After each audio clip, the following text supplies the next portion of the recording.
Halo semuanya, bagaimana kabar kalian? Semoga kalian baik-baik saja ya. Di video kali ini, Mimin akan membahas alur cerita film yang berjudul Raya and the Last Dragon. Film ini menceritakan tentang seorang gadis bernama Raya yang berjuang menyelamatkan dunia yang hampir mengalami kepunahan akibat serangan dari makhluk yang bernama Dran. Raya juga berjuang mencari keberadaan naga terakhir yaitu Sisu. Naga ini nantinya yang akan bisa membantu Raya untuk menyelamatkan manusia dari kepunahan. Nah, daripada menunggu lama, langsung saja yuk kita bahas. Di awal film, Mimin akan menceritakan sedikit awal mula kepunahan ini terjadi. Semua bermula sejak 500 tahun yang lalu. Dulu keadaan dunia sangat harmonis bersama dengan naga, yaitu makhluk ajaib yang menyediakan air, hujan, dan kedamaian. Tapi semua itu berubah saat Dran datang. Wabah itu menyebar dengan sangat cepat dan mengubah orang-orang menjadi batu. Para naga berjuang untuk mengalahkan wabah ini, tapi itu tak cukup. Dan saat itulah naga terakhir memusatkan semua sihir menjadi permata dan memusnahkan para Dran. Dan semua orang telah kembali ke wujud manusia kecuali naga. Dan yang tersisa dari Sisu hanyalah permatanya. Perbatasan tercipta tapi Kumandra terpecahkan. Sekarang kita kembali ke masa depan. Di sini terlihat seorang gadis kecil bernama Raya mencoba masuk ke sebuah ruangan rahasia. Dia juga berhasil melewati jebakan berkat bantuan teman kecilnya. Setelah sampai ke ruangan itu, Raya merasa ada yang aneh. Sepertinya ini terlalu mudah. Dan ternyata ada seseorang bertopeng penjaga tempat itu dan langsung menyerang Raya. Raya kemudian menarik pedangnya dan menyerang pria bertopeng ini. Tapi Raya kalah. Dan ternyata pria bertopeng ini adalah ayah Raya. Dia juga memperkenalkan Raya kepada roh Sisu. Dan dia juga menempatkan Raya sebagai penjaga permata naga. Desa mereka tampak makmur. Raya juga semakin bersemangat untuk menjaga permata Sisu dari orang-orang yang ingin mencuri permata itu. Tapi berbeda dengan ayahnya, dia malah ingin berbagi makanan dengan musuh. Ayahnya berniat mengundang beberapa kepala suku dan berdamai seperti dulu. Dan jika tidak ada yang mau mengalah, mungkin mereka tak akan bisa mempercayai sesama lagi. Dan tak butuh waktu lama untuk saling membinasakan. Dan ayahnya juga percaya kalau mereka bisa menjadi Kumandra lagi atau sebuah negara yang bersatu. Sekarang masing-masing suku telah datang, yaitu rakyat ekor, cakar, tulang, dan taring. Awalnya memang tak berjalan mulus. Karena ada beberapa dari kepala suku menganggap kalau negeri hati memiliki segalanya. Karena mereka menyimpan senjata terkuat yaitu permata Sisu. Tapi di sini Raya bertanya siapa yang lapar. Dia juga berkenalan dengan seorang anak seusianya dari Taring. Dia bernama Namari. Raya kemudian mengajak Namari untuk mencicipi hidangan mereka. Ternyata mereka berdua ini adalah seorang kutu buku. Dan mereka juga sedikit tahu tentang sejarah naga Sisu. Namari juga menunjukkan sebuah peta tentang keberadaan Sisu. Dia juga memberi liontin Sisu. Karena terlalu percaya, di sini Raya mengajak Namari untuk pergi ke suatu tempat. Dia mengajak Namari ke tempat di mana permata suci Sisu disimpan. Tapi Namari malah berkhianat. Ternyata tujuan mereka ke negeri hati untuk mencuri permata Sisu. Semua orang berbondong-bondong datang. Dan itu menyebabkan perkelahian yang mengakibatkan bola suci Sisu pecah. Tidak berapa lama Dran datang. Mereka ketakutan dan masing-masing negeri membawa pecahan suci permata Sisu. Di dalamnya masih terdapat sihir yang membuat Dran takut. Ayah Raya yang tak bisa berbuat banyak hanya bisa percaya dengan Raya. Jika Raya bisa membawa keajaiban untuk dunia, dia kemudian membuang Raya ke sungai karena Dran sangat takut pada air. Dan seketika ayahnya berubah menjadi batu. 6 tahun telah berlalu, Raya telah tumbuh menjadi gadis cantik. Hewan yang bersamanya juga telah tumbuh menjadi hewan yang sangat besar. Raya pergi berkelana untuk mencari Sisu, dan mereka berakhir di kapal karam. Di sini Raya mencoba memanggil Sisu. Dia berharap keajaiban bisa datang. Dengan begitu dia bisa menyelamatkan ayahnya. Dan benar saja, tidak berapa lama sesuatu yang menakjubkan terjadi. Sisu muncul. Tentu saja itu membuat Raya sangat senang. Raya juga menceritakan kalau permata suci telah pecah. Mereka berniat untuk menyelamatkan dunia. Mereka akan mencari potongan permata yang pecah dan menyatukannya kembali. Kemudian mereka akan menyingkirkan Dran. Di tempat lain kita diperlihatkan dengan Namari yang telah dewasa. Mereka juga pergi ke tempat Raya menemukan Sisu. Tapi untungnya mereka telah pergi sebelum Namari datang. Sekarang Raya dan Sisu akan pergi ke tempat pertama. Mereka juga akan melewati berbagai jebakan. Mereka terus menyusuri lorong sampai mereka menemukan batu permata di tangan sang tengkorak. Setelah mereka menemukannya, Sisu yang memegang permata itu berubah menjadi manusia. Ini adalah sihir kakaknya Parane. Tapi tidak berapa lama ternyata Namari berhasil menemukan keberadaan mereka. Mereka kabur dengan menggunakan jebakan yang ada di sana. Mereka segera kabur menuju kapal yang dimiliki oleh seorang anak kecil, dan disinilah Sisu menggunakan kekuatannya untuk mendayung perahu. Ternyata dia adalah naga air, dan mereka berhasil kabur dari Namari. Di sini Raya sangat takut kalau Sisu ketahuan. Dia hanya ingin Sisu ke bentuk manusia agar semuanya aman. Sekarang tujuan mereka ke Cakar. Di Cakar mereka semua hidup di atas air. Itu adalah salah satu cara untuk terhindar dari Dran. Cakar mungkin tampak indah, tapi ini adalah pusatnya pencopet dan penipu. Raya ingin Sisu menunggu di kapal dan biar dia saja yang mencari permatanya. Tapi di jalan Raya malah bertemu dengan seorang bocah kecil.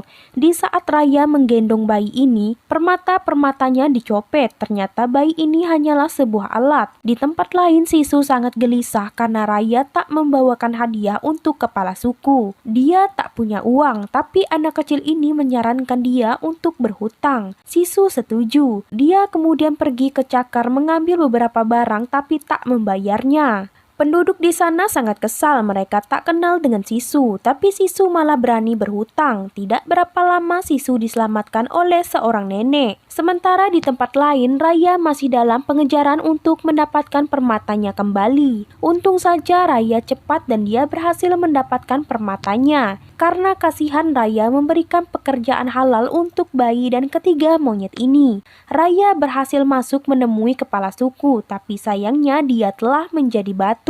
Di tempat lain Sisu masih bersama dengan nenek-nenek. Ternyata dia hanyalah orang jahat yang ingin menjebak Sisu. Dia memberikan penawaran, jika Sisu mengatakan di mana pecahan permata ini dia akan selamat. Jika dia tidak mengatakannya, Sisu akan dilahap oleh Dran. Tapi untung saja Raya datang menyelamatkan Sisu. Mereka kemudian kembali ke kapal. Bayi dan ketiga monyet ini juga ikut berpetualang. Sekarang mereka akan menuju Tulang. Di perjalanan Raya menceritakan tentang dia yang pernah dikhianati oleh orang yang telah memberinya hadiah. Dia juga muak mendengar kata Kumandra, karena Kumandra adalah dongeng. Dan yang terpenting sekarang adalah ayahnya bisa kembali. Dan saat sampai di Tulang, Sisu segera pergi membawa bubur. Dia hanya ingin membuktikan kalau Raya salah. Jika ingin mendapatkan kepercayaan orang, dia harus memberikan sedikit kepercayaan dulu. Tapi apa yang terjadi, mereka malah terperangkap dan diikat. Dan yang mengikat mereka adalah kepala Tulang yang sendirian. Tapi untung saja tidak berapa lama teman-teman Raya datang menyelamatkan mereka. Tapi luar sana sudah ada Namari dan prajurit Taring. Mereka mengepung ke semua wilayah Tulang. Di sini Raya meminta bantuan pria yang bernama Tong ini untuk membantu teman-temannya agar sampai ke kapal. Sementara Raya akan menemui Namari. Di sini Raya akan mengalihkan perhatian Namari. Mereka juga bertaruh. Tapi di saat Raya diambang kekalahan, di sini Sisu datang dengan wujud naganya. Dia menyelamatkan Raya, dan keberadaan naga ini juga dilihat oleh Namari. Sementara di kapal, teman-teman Raya sangat kaget ternyata Sisu adalah naga. Mereka juga menceritakan misi mereka untuk mengembalikan semua orang. Di sini mereka semua juga ikut bergabung. Tong juga bersedia memberikan permata miliknya kepada Raya.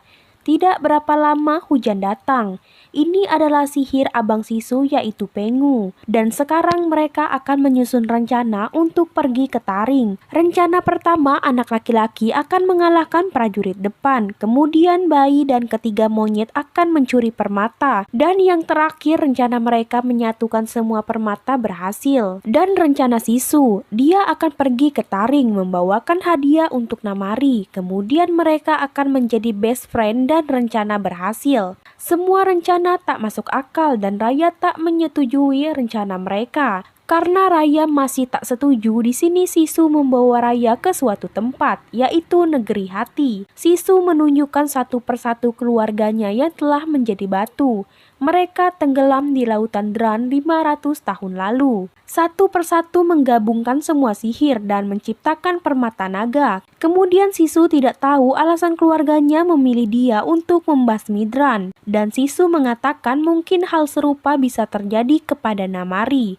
Dan dia ingin Raya mempercayainya. Dia tidak hanya mengembalikan ayahnya, mungkin dia bisa mengembalikan keinginan ayahnya, yaitu Kumandra. Di sini Raya menemui ayahnya yang telah menjadi batu, dan di sini Raya juga akan menggunakan rencana Sisu. Di sini Raya sangat deg-degan dengan rencana mereka. Sementara bayi dan ketiga monyet akan mengirim surat kepada Namari. Namari membacanya. Tidak berapa lama, Namari memberikan sebuah kode kembang api. Di sini Raya berpesan kepada Sisu kalau dia jangan sampai keluar sampai Namari benar-benar di pihak mereka. Raya menemui Namari. Dia mengembalikan liontin naga milik Namari. Namari juga meletak permata miliknya. Dan di saat itu juga Sisu datang. Namari juga memberikan hormatnya kepada Sisu. Tapi Namari malah menodongkan sebuah panah. Dia mengatakan Sisu dan permata itu harus ikut dengannya. Tapi di sini Sisu akan membicarakan hal ini baik-baik kepada Namari. Sisu mengatakan kalau dia mempercayai Namari. Tapi tangan Namari seolah-olah ingin menembak Sisu dengan panahnya. Raya mencoba menghentikannya, tapi sayang Sisu tertembak. Air menjadi kering karena ketiadaan naga terakhir, dan tidak ada yang bisa menghentikan Dran. Dengan kemarahannya, di sini Raya pergi mencari Namari. Dia dibutakan kemarahan dan tidak bisa berpikir lebih baik. Raya dan Namari saling serang, sementara teman-temannya Raya mencoba menyelamatkan para penduduk. Tapi Raya seketika sadar dan melihat teman-temannya di luar sana sedang berjuang. Raya kemudian pergi dan membantu teman-temannya. Dan di sini juga Namari datang membantu mereka. Tapi mereka semua terjebak ke dalam reruntuhan. Mereka berusaha bertahan. Tapi di sini Raya tiba-tiba teringat dengan kata-kata Sisu. Bisa saja salah satu dari mereka yang bisa menghentikan semua ini. Raya mengatakan kalau mereka masih bisa menyatukan semua permata ini dan semuanya bisa berfungsi. Raya ingin mereka semua bersatu dan mempercayai Namari. Raya adalah orang pertama yang memberikan permatanya. Dia menjadi batu. Kemudian dilanjutkan oleh yang lainnya. Mereka semua telah menjadi batu, kini tinggal tugas Namari yang akan menyatukan semua permata ini. Namari berhasil, dia juga berubah menjadi batu. Tidak berapa lama keajaiban datang, batu permata berfungsi dan mereka semua kembali ke wujud manusia. Tidak hanya manusia, naga juga kembali. Tentu saja itu membuat mereka senang. Air kembali, hujan turun, semua naga bersukacita menyambut dunia baru. Sisu kembali hidup dan menemui teman-temannya termasuk Namari. Satu persatu teman Raya kembali ke rumah dan menemui keluarga mereka. Mereka sangat senang. Raya juga kembali ke negeri hati dan menemui ayahnya. Ayahnya sangat senang sekalian kaget dengan hadirnya Sisu dan sekarang Kumandra telah kembali. Nah teman-teman, itu tadi adalah alur cerita film yang berjudul Raya and the Last Dragon. Bagaimana menurut kalian? Komen di bawah ya. Ini adalah bagian akhir film yang mengandung banyak bawang, di mana mereka yang telah lama tak bersama keluarga, kemudian kembali lagi berkumpul setelah sekian tahun. Mereka harus bertahan demi keluarga mereka untuk menunggu sebuah keajaiban, di mana mereka akan berkumpul kembali dengan keluarga mereka dan usaha mereka tak sia-sia. Nah teman-teman, itu tadi adalah alur cerita filmnya. Semoga kalian menikmatinya. Dan sampai jumpa di video selanjutnya. Jangan lupa dukung channel Mimin agar bisa berkembang lagi ya.